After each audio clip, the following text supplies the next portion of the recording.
To Ukraine next, where authorities say Russia launched a series of nighttime air attacks. Drones and missiles were reportedly used to hit targets across the country. Now, the port city of Odesa was targeted for the second straight night.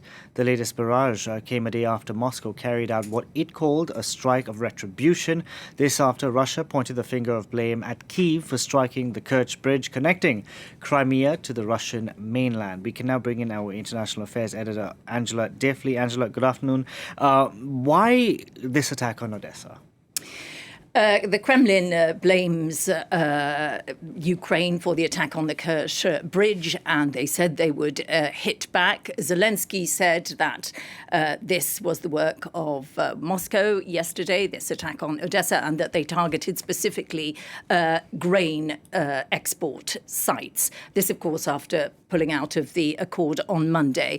And Ukraine said that he had written to the United Nations and to President Erdogan of Turkey, who has been a mediator in this Ukraine grain deal in the past, saying we would like to continue exporting grain using other avenues.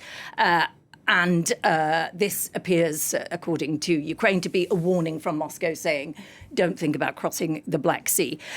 Zelensky has made much of the fact that this has an impact on the wider world. The reality is we've heard very little from African leaders about how this halt in the Ukraine grain deal has affected them. And the reality is that since 2022 and the invasion, they have begun growing their own wheat in many places.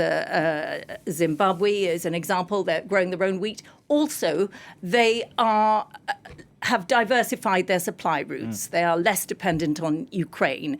And the other reason this Ukraine deal, when it was stopped on Monday, there were fears that the prices of grain might rocket. In fact, they've remained stable. That appears to be because it had sort of been factored in by the markets because exports have been slowing along that route.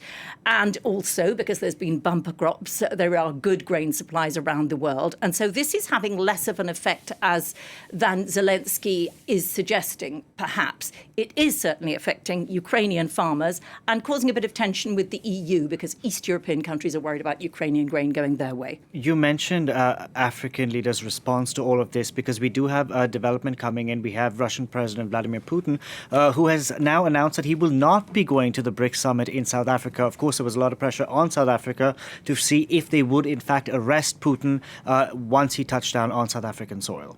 Yeah, this is probably the cleanest solution for both sides in this dilemma. So South Africa hosting in Johannesburg in August a BRICS summit for Brazil, Russia, India, various other countries which are growing in economic importance around the world, and China, of course. Vladimir Putin had been invited as the leader of Russia. He is under international arrest warrant by the International Criminal Court in relation to the charges about abducting Ukrainian children. That means under international law and under South African law, the South African authorities were obliged to arrest him should he set foot in South Africa for this summit. And that put them in a very difficult position. The South Africans, along with some other countries in what we sometimes call the global South, are trying to not support either side in this Ukraine-Russia war. And it put them in a very difficult position. It is also the case that many people are suggesting that Vladimir Putin doesn't want to leave Russia. It's not very long since there was a very significant mutiny led by the head of Wagner. It's possible that it suits him extremely well as well. So that seems the cleanest solution for everyone.